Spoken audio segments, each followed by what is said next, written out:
ಇನ್ನು ಮುಖ್ಯಮಂತ್ರಿ ಸಿದ್ದರಾಮಯ್ಯ ನಿವಾಸದ ಮುಂದೆ ನೌಕರರು ಧರಣಿ ಮಾಡ್ತಿದ್ದಾರೆ. ಫಾಲ್ಕಾನ್ ಟೈರ್ಸ್ ಕಾರ್ಖಾನೆ ನೌಕರರು ಪ್ರತಿಭಟನೆಯನ್ನ ಮಾಡ್ತಾ ಇದ್ದಾರೆ.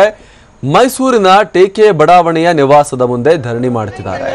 2 ವರ್ಷಗಳಿಂದ ಫಾಲ್ಕಾನ್ ಟೈರ್ಸ್ ಕಾರ್ಖಾನೆ ಸ್ಥಗಿತವಾಗಿದೆ. ಈ ಕಾರ್ಖಾನೆಯ ಪುನರಾರಂಭಕ್ಕೆ ಸೂಕ್ತ ಕ್ರಮಕ್ಕೆ ಒತ್ತಾಯಿಸಿ ಮುಖ್ಯಮಂತ್ರಿ ಸಿದ್ದರಾಮಯ್ಯ ಅವರ ಮಧ್ಯಪ್ರವೇಶಕ್ಕೆ ನೌಕರರು ಆಗ್ರಹವನ್ನ ಮಾಡಿದ್ದಾರೆ. ನೌಕರರ ಪ್ರತಿಭಟನೆ ಹಿನ್ನೆಲೆಯಲ್ಲಿ ಬಿಗಿ ಭದ್ರತೆಯನ್ನು ಕೂಡ ಅಲ್ಲಿ ಒದಗಿಸಲಾಗಿದೆ. ಸಿಎಂ ನಿವಾಸದ ಮುಂದೆ ಪೊಲೀಸರು ಬಿಗಿ ಬಂದೋಬಸ್ತ್ ಕ್ರಮಗಳನ್ನು ಕೈಗೊಂಡಿದ್ದಾರೆ.